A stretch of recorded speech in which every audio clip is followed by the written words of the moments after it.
우리 하나님 말씀 고린도전서 1장 26절부터 31절까지 보겠습니다. 형제들아 너희를 부르심을 보라. 육체를 따라 지혜로운 자가 많지 아니하며 능한 자가 많지 아니하며 문벌 좋은 자가 많지 아니하도다.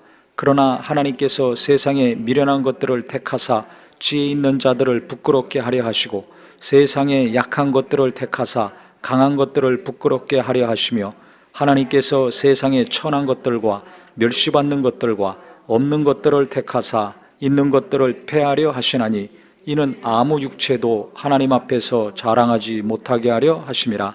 너희는 하나님으로부터 나서 그리스도 예수 안에 있고 예수는 하나님으로부터 나와서 우리에게 지혜와 의로움과 거룩함과 구원함이 되셨으니 기록된 바 자랑하는 자는 주 안에서 자랑하라 함과 같게 하려 함이라. 아멘. 성경은 육체를 따라서 지혜로운 자, 그 다음에 능력이 많은 사람, 또 문벌 좋은 사람이 많지 않다고 했습니다. 2000년 전이나 지금이나 항상 태어날 때부터 똑똑하게 천재적으로 태어난 사람들 소수죠. 머리가 좋고 명석한 사람들 많지 않습니다. 또 능력이 많은 사람, 그것도 소수죠. 또 문벌 좋은 사람, 부모 잘 만나서 가문 좋고 문벌 좋고 한 사람들, 그것도 소수입니다. 그럼 대부분은 어떻습니까? 대부분은 그냥 평범하든지 아니면 좀 부족함이 있죠. 뛰어난 사람들, 머리가 비상하고 또 집안도 좋고 능력도 탁월하고 한 사람들을 보면서 부러워하기도 하지만 능력이 없고 부모도 힘이 없고 자기 자신도 뛰어난 실력이 없고 하면 어떻게 됩니까? 노력을 합니다. 근데 노력해서 되는 경우가 있는데 노력을 아무리 해도 안 되는 경우도 많습니다. 그러면 기운이 빠지죠. 기운이 빠지는 것뿐만 아니라 그때 일어나는 현상은 나는 아무리 노력하고 힘써도 안 되는구나, 이런 생각을 가질 수밖에 없습니다. 그러면 어떻게 돼요? 열심히 무언가를 하려는 것을 포기하게 됩니다. 안 했으면 모르는데 해봤거든요. 했는데 안 됐어. 그러면 또 하면 되지. 그게 어렵습니다. 또 했어. 근데 안 됐어. 그러면 대부분은 거의 포기하는 데 들어갑니다. 그래서 요새 젊은이들이 포기한 게 많죠. 결혼 포기하고 자녀 낳는 거 포기하고 합니다. 그럼 그 젊은이가 되기 이전에 학생 때는 뭘 포기하겠습니까? 다 누구나 좋은 학교 가려고 꿈에 부풀었다가 아무리 내가 해도 안 되든지 못 하거든요. 그러면 이제 좋은 학교 가려는 자기가 원하는 학교를 포기하게 됩니다. 자기 점수에 맞는 학교, 실력에 맞는 학교를 가죠. 졸업장 따려고 가는 거지 무슨 소망이 있어서 가겠습니까? 그러니까 어려서부터 뭔가 탁월하지 않으면, 노력을 했는데도 뭔가 성취되는 일이 없으면 이게 삶이 우울해지는 거예요. 그런 사람들이 많죠. 좋은 학교 몇 개 안 되잖아요. 대기업, 중소기업에 비하면 너무 소수입니다. 그 실력 있고 뛰어난 사람들은 좋은 학교 나와가지고 좋은 기업 가려니까 큰 기업들은 실력 있는 사람, 똑똑한 사람, 능력 있는 사람, 문벌 좋은 사람 골라서 뽑습니다. 그러니까 대기업과 중소기업의 차이는 갈수록 벌어질 수밖에 없어요. 공부 잘하는 사람들과 못하는 사람들의 차이가 갈수록 벌어져요. 가정 형편에 따라서 그 차이가 갈수록 더 심해지고 있는 거 아시죠? 실제 그런 것들을 계속 기사를 통해서 보면 이 정도였는가, 저도 놀랄 정도로 깜짝 놀랍니다. 그냥 놀라는 정도가 아닙니다. 똑같은 한국 땅에 사는데 이 좁은 땅에 살면서 그 소수 탁월한 사람들과 문벌 좋고 실력 있는 사람들의 삶과 그렇지 못한 사람들의 삶은 너무 큰 차이가 납니다. 이런 곳이 있는가 할 정도로. 제가 놀랄 정도니까 아마 우리 성도님들이 그런 것을 실제 접하면 더 놀라지 않을까. 생각이 됩니다. 그런데 우리가 소망을 가질 수 있는 것은 하나님 때문에 소망을 가질 수 있습니다. 몇천 년 전이나 예수님 때나 지금이나 앞으로 어떤 조건으로 우리가 이 땅에 태어나서 살든지 간에 확실한 것은 뭐냐면 27절에 나와 있습니다. 그렇게 탁월하고 좋은 부모 밑에서 여러 가지 좋은 환경 속에서 살지 못한다 할지라도 하나님께서는요, 세상에 미련한 것들을 택하사 지혜 있는 자들을 부끄럽게 하려 하신다 그랬습니다. 참, 이게 우리는 다 지혜로운 자 되기 원하잖아요. 능력 있는 자가 되기 원하고 탁월한 자가 되기 원합니다. 그런데 성경에서 보니까 하나님은 미련한 사람에게 관심이 있어요. 약한 사람한테 관심이 있어요. 멸시받고 천대받는 사람들한테 관심이 있어요. 지금으로 얘기하면 공부 못하서 찌질이들, 뭐 어느 대학 나왔냐 물으면 그냥 어디 나왔다고 학교 이름도 얘기하기 어려운 이런 사람들, 우리가 속으로는 무시하잖아요. 실력이 없으면 중소기업도 취직을 못해. 그 속으로 무시하지 않습니까? 무시하는 사람들이 내 안에 어떤 부류의 사람들이 있는가, 우리가 좀 생각할 필요가 있습니다. 내가 좀 실력이 있어, 나는 똑똑해, 나는 노력한 대로 내가 성취하고 잘 살고 있어, 이런 분들은 그렇지 못한 사람들을 자기도 모르게 좀 무시하는 경향이 있습니다. 교회 안에서도 내가 기도도 하고 신앙생활 열심히 하면 그렇지 못한 사람들을 볼 때 무시되는 경우가 있어요. 나도 모르게 그렇게 되는데요. 근데 성경을 보니까 하나님은 미련한 자들을 택하서 지혜 있는 자들을 부끄럽게 하려 하시고, 약한 자들을 택하가지고 강한 자들을 부끄럽게 하려 하시고, 천하고 멸시받는 가 없는 사람들, 이런 사람들 택하셔가지고 있는 사람들을 폐하려 하신다는 겁니다. 그 이유가 뭐냐면, 있는 사람, 지혜로운 사람, 강한 사람들은 자기 노력과 열심과 능력으로 그 일을 성취했기 때문에 자기를 자랑한다는 거예요. 자기 실력 자랑하고, 부모 배경을 자랑하고, 자기의 탁월함을 자랑하고, 자기의 똑똑함과 명석함을 자랑할 수밖에 없죠. 그게 나쁜 것은 아니에요. 당연한 거지만 그거밖에 모르는 거예요. 근데 하나님은 이것을 기뻐하지 않는다는 것입니다. 그래서 그 반대편에 있는 사람들, 열심히 해도 안 되는 사람들, 아무리 열심히 하려고 해도 배경이 안 좋아가지고 부모의 경제력이 안 좋든지 성품이 안 좋든지 해가지고 자기 꿈을 펼치지 못하고 답답하게 살 수밖에 없는 사람들, 누가 보든지 간에 인정할 만하고 박수 쳐줄 만한 인생이 아닌 사람들, 이런 사람들한테 관심이 더 있다는 겁니다. 우리는 상류 사회에 진출한 사람들한테 관심이 있어요.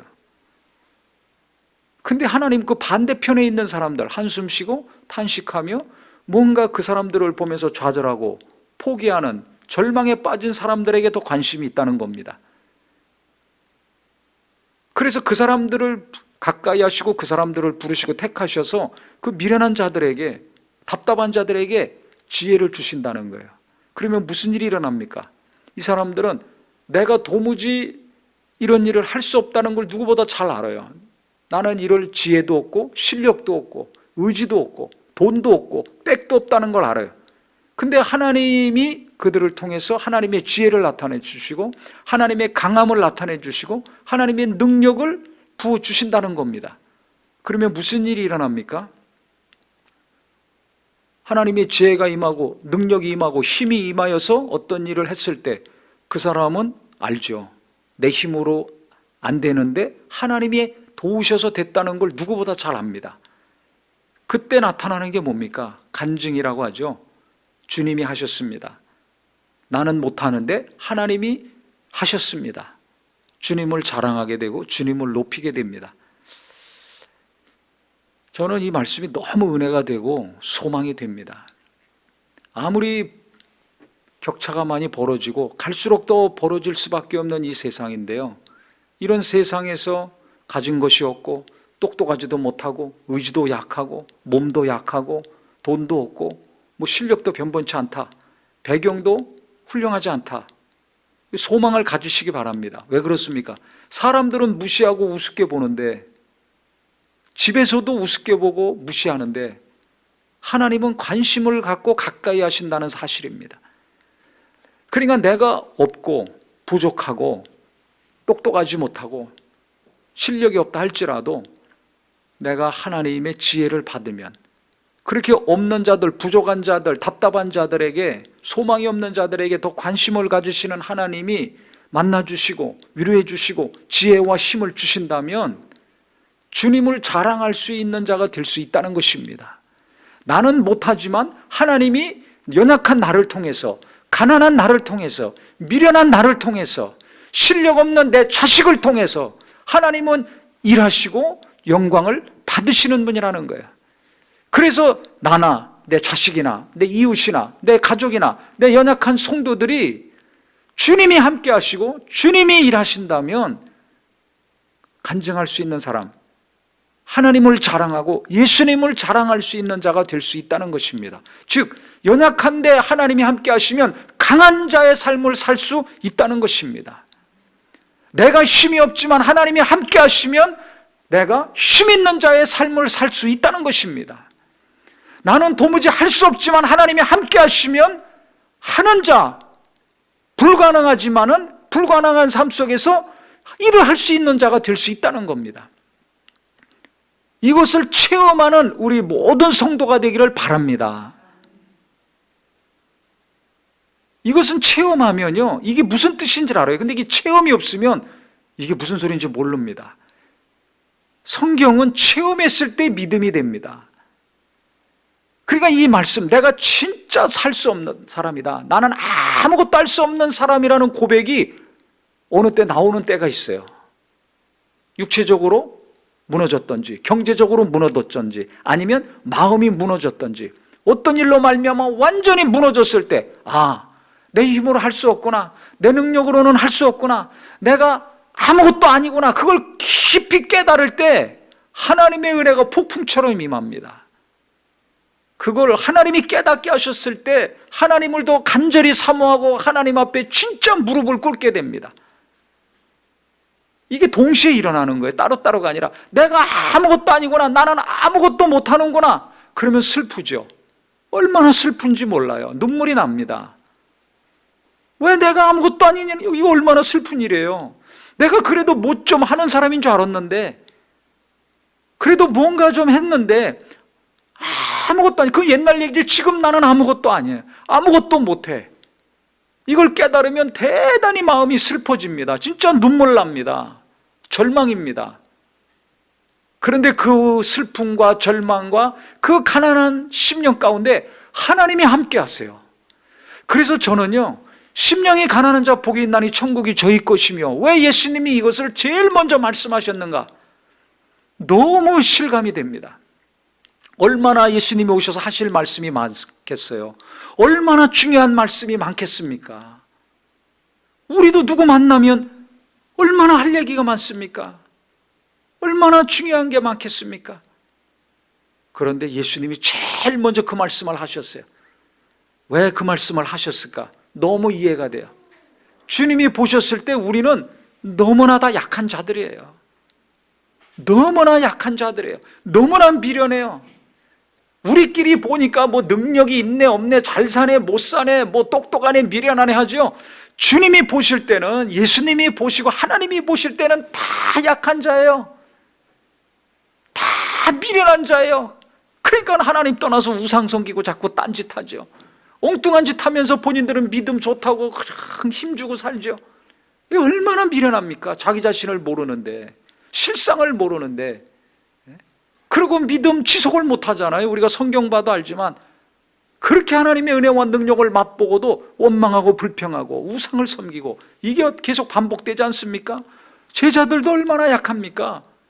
다 버리고 떠났는데, 죽어도 같이 죽고 살아도 같이 삽시다 했는데 예수님 잡히니까 3번씩 부인하잖아요.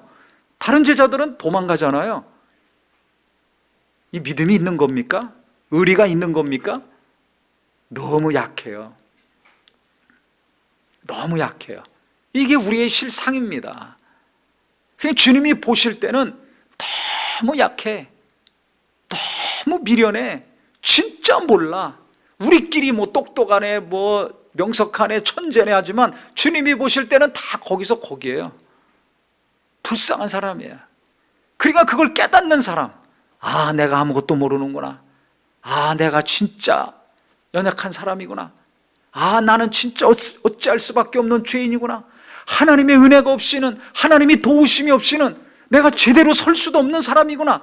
이것을 깊이 깨달을 때 심령은 가난하고 무너져서 슬프지만 그때 하나님의 함께 하시고 하나님의 나라가 임하고 하나님의 지혜가 임하고 능력이 임하고 위로가 임하고 생명이 임한다는 것입니다. 이게 하늘나라가 이 땅의 나라와 다른 거예요. 이 땅에서는 힘주고 나 잘났다고 막 과시하고 돈을 통해서, 점수를 통해서, 자기가 해놓은 일을 통해서, 눈에 보이는 걸 통해서 계속 자랑하고 그것을 보고 기뻐하고 거기서 위로를 받고 만족하고 자기 힘을 계속 키우려고 하고 그거 자랑하기 바쁘죠. 그거 부러워하고서 나도 저렇게 돼야 되겠다 하면서 다름질하지 않습니까? 치열하게 피 터지는 경쟁을 하면서 아무것도 모르는, 한국말도 못하는 아이들 영어 공부시킨다고 어린아이들 영어 유치원부터, 유치원 보내려고 또 그거 과외선생 붙여서 유치원에 들어가려고, 좋은 영어 유치원 보내려고 사교육도 막 시킵니다. 유치원 들어가는 게 사교육이 아니라 그 유치원 들여보내려고 엄청난 또 노력을 합니다. 한국말도 제대로 모르는 아이들에게 영어 잘 가르치고 영어 잘해서 그 다음 단계가 있어요. 그래야 좋은 학교 가고 일평생 좋은 위치에서 산다. 이 믿음이 충만합니다. 20년 올인합니다, 부모가. 그러면 어떻게 됩니까? 자기를 자랑하는 일이 많아집니다. 그러면 그렇지 못한 사람은 어떻게 됩니까? 염려하지 마세요. 주님이 마음이 무너질수록 눈물이 날 때마다 더 관심을 가지고 가까이 하십니다. 그러면 어떻게 돼요? 하나님의 능력이 무엇인지를 가난한 심령일 때 체험하거든요. 하나님의 지혜와 하나님의 함께 하심이 무엇인지를 그때 체험합니다. 그러면 나는 할 수 없는데 하나님이 도우시고 함께 하셔서 내가 일하고 사는 것을 체험하니까 이때 제대로 된 믿음이 되는 거예요. 심령이 가난해져서 마음이 무너지고 내가 아무것도 아니라는 것을 깨달았을 때 하나님 진하게 만납니다. 이 만나는 체험이 있을 때 제대로 된 믿음이 그때 형성이 됩니다. 그때 시작이 되는 겁니다. 그러면 그때부터 어떻게 됩니까? 계속 그렇게 하나님 의지합니까? 아닙니다. 뭔가 되면 아, 이게 뭔가 됐구나 해서 이제 또 교만해지고 자기 힘으로, 자기 능력으로, 자기 실력으로 살려고 합니다. 그러다 또 뭔가 안 되는 일이 생기죠. 그러면 그때 또 깨닫는 거예요. 아, 내 힘으로 살 수 없구나. 내 능력으로 살 수 없구나. 내가 아무리 노력해도 안 되는구나. 그때 또 좌절하고 낙심하고 슬퍼지죠. 그 심령이 가난해지면 그때 또 하나님을 더 체험하게 됩니다.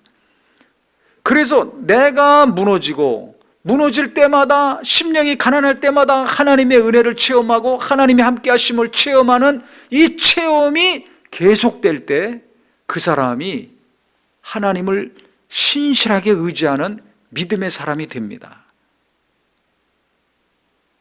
그러면 그 사람은 나중에 어떻게 되는가? 이걸 너무 많이 겪다 보니까 아, 하나님의 도움 없이는, 은혜 없이는 살 수 없구나. 이것이 그냥 말이 아니라 실제 삶에서 체험이 되고 우러나가지고 하나님 앞에 진짜 겸손한 사람이 됩니다. 아무리 자기가 탁월한 힘이 있다 할지라도 그 힘을 자랑할 마음도 없고 생각도 없고 도리어 더 하나님 앞에 낮아집니다. 이것을 내가 남용하지 않으려고 도리어 두렵고 떨리는 마음을 가지고 삽니다. 내게 있는 힘, 그것을 함부로 쓰지 아니하고 오직 성령 안에서 하나님이 원하시는 데 쓰려고 정신 바짝 차리고 삽니다. 왜냐하면 이건 하나님이 주신 것이라는 걸 알기 때문에 그래요. 그래서 내 맘대로 쓰면 안 된다는 걸 너무 잘 압니다.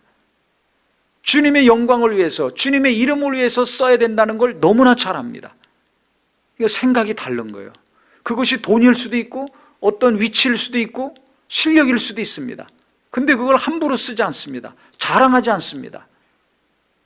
주님이 원하시는 일에, 기뻐하시는 일에 쓰려고 도리어 고민하고 기도합니다. 보는 관점이 다르고 생각하는 거, 신경 쓰는 관점이 다릅니다. 방향이 완전히 다릅니다. 그 왜 그럽니까? 바닥까지 갔기 때문에 그래요. 성경에 있는 것처럼 가장 약할 때 하나님이 만나주시고 힘주시고 살려주신 체험이 있어요. 가장 미련할 때, 꽉 막혔을 때, 한숨만 나올 때 하나님이 만나주시고 숨쉬게 하시고 지혜를 주시고 살 길을 열어주신 걸 알기 때문에 그렇습니다.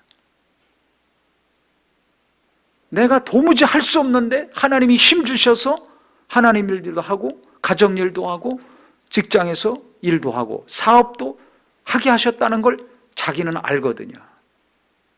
그래서 내 힘으로 살려고 했던 사람이 깨져가지고 하나님의 힘과 지혜와 능력으로 일하고 살 때 이것이 은혜고, 그때 비로소 제대로 된 믿음이 생기고, 그때 하나님을 의지하고 하나님을 사랑하고 하나님의 영광이 무엇인지를 알고 그 영광 가운데 계속 거하려고 하는 자가 됩니다.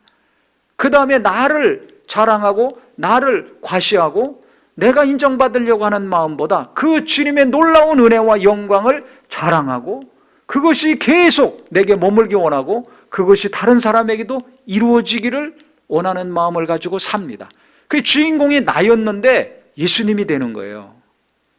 모든 관심이 나였는데 예수님이 되고 하나님이 됩니다. 이게 놀라운 변화죠. 내가 열심히 하고 노력하고 부모 잘 만나고 내가 명석하고 똑똑해서 살던 사람들을 큰일 할 수 있습니다. 근데 그 주인공은 다 나예요. 그런데 내 능력으로도 안 되고 부모 배경도 없고 내 힘으로도 안 되는데 하나님을 의지해서 하나님이 도우시다는 것을 아는 사람들은 주인공이 하나님이 됩니다. 예수님이 됩니다. 완전히 180도 다른 겁니다. 이게 중요합니다. 그래서 하나님은 똑똑한 자보다 미련한 자에게도 관심이 있어요. 우리는 똑똑한 사람에게도 관심이 있잖아요. 있는 자보다 없는 자에게도 관심이 있는 거예요. 인정받고 칭찬받는 사람보다 멸시받고 무시당하고 천대받는 자들에게도 관심이 있는 거예요.